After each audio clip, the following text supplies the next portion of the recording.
Montage चला पहले।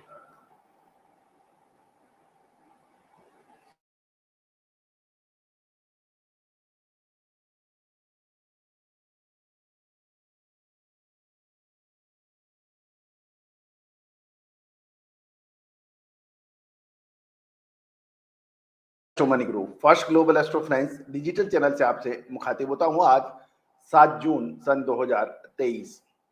दोस्तों, आज खरीफ की महत्वपूर्ण फसल की मिनिमम सपोर्ट प्राइस सरकार द्वारा घोषित हुई है। ये आज की ब्रेकिंग न्यूज है। गौरतलब है कि cabinet committee of economic affair CCEA, जिसकी अध्यक्षता श्री नरेंद्र मोदी जी ने की थी, प्राइम मिनिस्टर ने, उन्होंने मिनिमम सपोर्ट प्राइस की जो बढ़ोतरी है, वो जो इजाफा है साल 2023-24 मार्केटिंग ईयर के लिए, वो घोषित कर दी है। और इसमें किसानों एवं उनकी लागत का भी ध्यान रखने का दावा किया गया है। तो दोस्तों, यदि हम देखें तो साल 2022-23 में पैडी कॉमन जो 2040 था, वो बढ़कर 2183 हो गया है। पैडी ग्रेड ए 2060 था, वो 2203 हो गया है। जवार हाइब्रिड जो 2970 था, वो 3180 रुपए हुआ है। और जवार मल्डानी का जो है वो 2990 से 3225 रुपए का है। बाजरा के जो में भी इजाफा हुआ है, वो 2350 रुपए से 2500 रुपए के को एमएसपी बढ़ाया गया है। रागी 3578 से बढ़कर 3846 हो गया है। मेज जो मक्का 1962 से 2090 का एमएसपी के रेट बढ़ाए गए हैं। तुअर के अंदर शानदार मूवमेंट दिया है, ये 6600 से बढ़कर 7000 हो गया है। और तुअर अरहर का जो है, और मूंग के अंदर जो 7755 से बढ़ाकर 8558 किया गया है।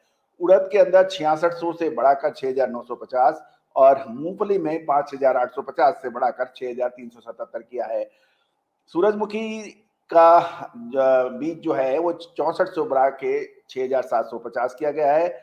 और मूंगफली 5850 से बढ़ाकर 6377 रुपए किया है। सोयाबीन के जो भाव जो एमएसपी है, जो 4300 रुपए थी, जो बढ़कर अब 4600 रुपए कर दी गई है। तेल 7830 से बढ़ाकर 8615 और कॉटन मीडियम 6080 से बढ़ाकर 6620 रुपए किया गया है। और स्ट्रॉन्ग और कैपिटल कॉटन लॉन्ग स्टेपल के भाव 6380 से बढ़ाकर 7020 कर दिया गया है। तो कुल मिलाकर जो अभी जो सूचना मिल रही हैं, उसके अंदर सरकार ने खरीफ सीजन 2023-24 की फसलों के लिए संशोधित न्यूनतम समर्थन मूल्य की घोषणा है। उसमें 400 रुपए तुअर में, उड़द में लगभग 350 रुपए, मूंग के अंदर 803 रुपए और सोयाबीन के अंदर लगभग 300 रुपए की बढ़त की है। बाजरा के अंदर 128 रुपए की और मूंगफली में 507 रुपए की बढ़त की है। और तिल के अंदर 805 रुपए की बढ़त की है। तो दोस्तों, ये था एमएसपी के ऊपर जो सरकार द्वारा घोषित हुई है। और दोस्तों, आपको याद होगा कॉटन पर हमने आपको लगभग 4 दिन पहले ही एमएसपी बढ़ने का अंदाजा लगाया था, जो कि सत्य साबित हुआ है। कॉटन के अंदर जो बढ़त आई है, वो खरीफ सीजन के लिए 540 रुपए बढ़ाकर 6620 रुपए और लॉन्ग स्टेपल कपास का एमएसपी 640 रुपए बढ़ाकर 7020 रुपए प्रति क्विंटल तय किया गया है। दोस्तों, आज कॉटन के बाजारों के अंदर मिला जुला रुख रहा। और दोपहर के बाद गुजरात के बाजार में थोड़ी सी हलचल रही और कॉटन के भाव स्थिर हो गए हैं। दोस्तों, यह आपको याद होगा, हम लगातार आपको अपडेट देते हैं, विश्लेषण देते हैं। और एमएसपी का हमने सबसे पहले आपको अग्रिम आगाह किया था कॉटन के ऊपर। आपको याद है कि एमएसपी के भाव बढ़ सकते हैं। तो दोस्तों, इसका सकारात्मक प्रभाव पड़ने की उम्मीद लगाई जा रही है। लेकिन कुछ किसानों का ये भी कहना है कि जितनी एमएसपी में बढ़ोतरी हुई है, वो काफी नहीं है। उनकी लागत इससे ज्यादा पड़ती है और इसके अंदर एमएसपी के अंदर ज्यादा बढ़ोतरी होनी चाहिए। ये तो तय है दोस्तों कि जैसे जिस जो भी भाव एमएसपी से नीचे चल रहे हैं, उसकी खरीद उस हिसाब से हो रही है। सरसों जो कि एमएसपी से नीचे मंडियों में बिक रही है, उसकी सरसों की खरीदी अधिक होने की किसान मांग कर रहे हैं। जबकि यदि हम रबी की सीजन की बात कर रहे हैं गेहूं की, तो गेहूं के भाव एमएसपी से ऊपर चल रहे हैं और सरकार को गेहूं की सरकारी खरीद लक्ष्य से काफी पिछड़ रही है।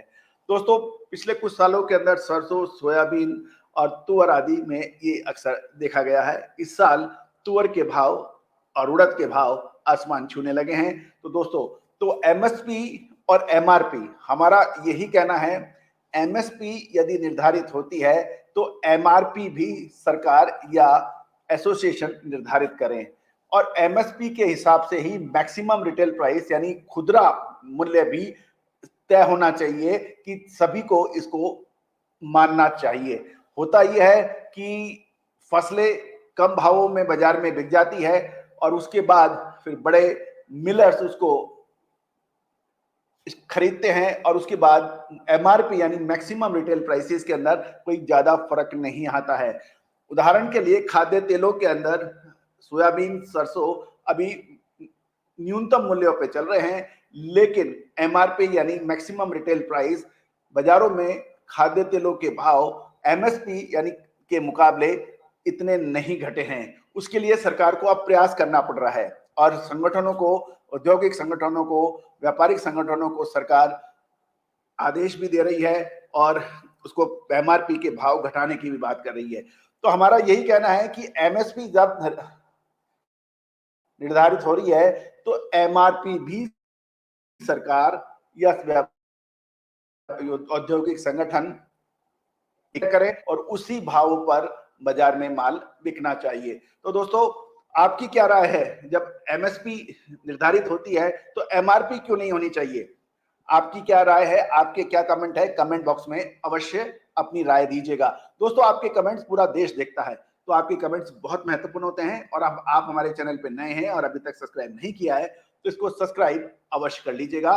साथ साथ बेल आइकन यानी घंटी के निशान को भी पुश कीजिएगा ताकि हर नोटिफिकेशन के जरिए हम अपनी बात आप तक पहुंचा पाए, बाजार की पल पल की खबर आप तक पहुंचा पाए। All the very best, good luck, happy trading.